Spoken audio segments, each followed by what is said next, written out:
Hey everyone, I'm Ben Feldman, and the honors poet I have chosen is Pablo Neruda. Pablo Neruda was a man from simple upbringings who blossomed into what many observe as the greatest poet writing in the Spanish language during his lifetime.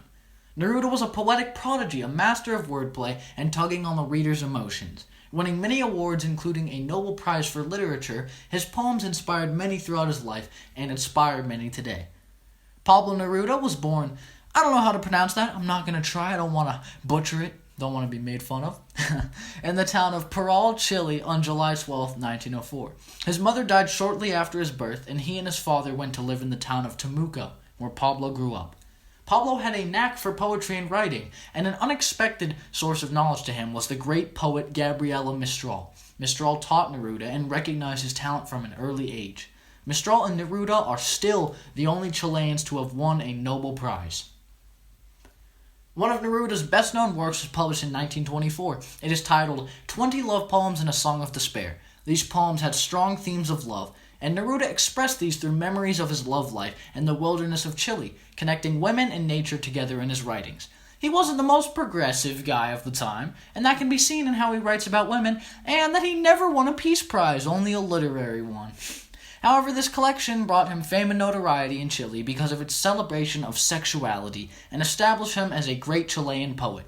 Neruda traveled in Asia after this as an honorary Chilean consul. This journey exposed him to poverty and loneliness, which inspired him to create Residence on Earth. This is his most powerful work, containing contrasting themes of alienation and reflection of the world, which are the themes chosen in my poetry analysis.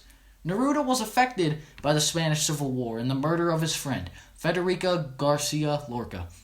This made him join the Republican movement, where he would be ostracized by many and would lean closer to communist ideals. When I found out he was a communist, I cringed a little bit, I'm not going to lie, but I went ahead with this project because he's a very interesting person, to say the least. He survived many difficult situations and was elected Senator of the Republic of Chile, and he also joined the Communist Party of Chile. He was exiled for 2 years from Chile. He came back in 1952 after living abroad and released more work. Neruda passed away on September 23, 1973.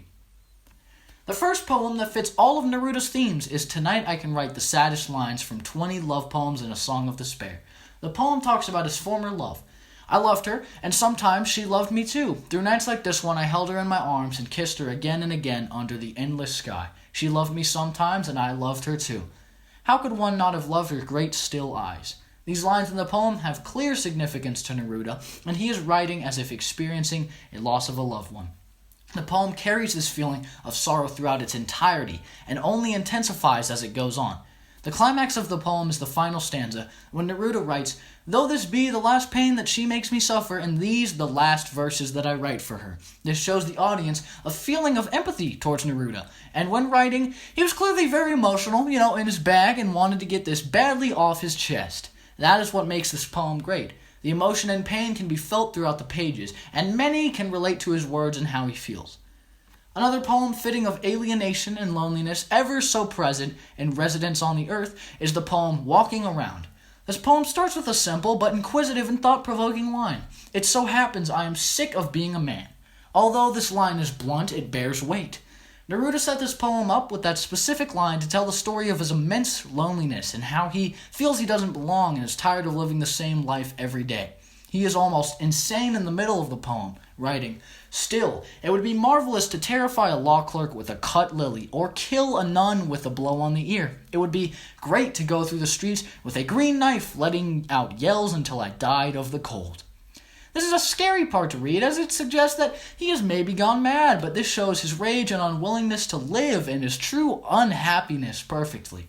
However, even with this all, Neruda is still a little insecure to share his thoughts, as he says, "I stroll along serenely with my eyes, my shoes, my rage, forgetting everything I walk by."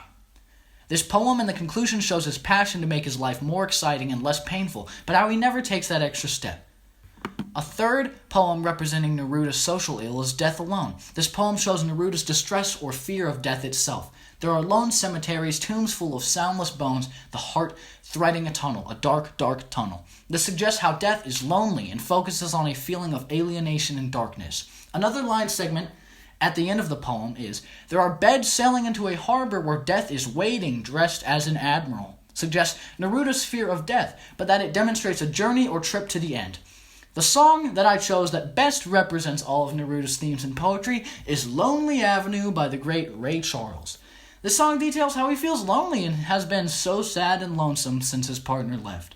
This is a song fitting all of Neruda's themes: alienation, love, loneliness, sadness.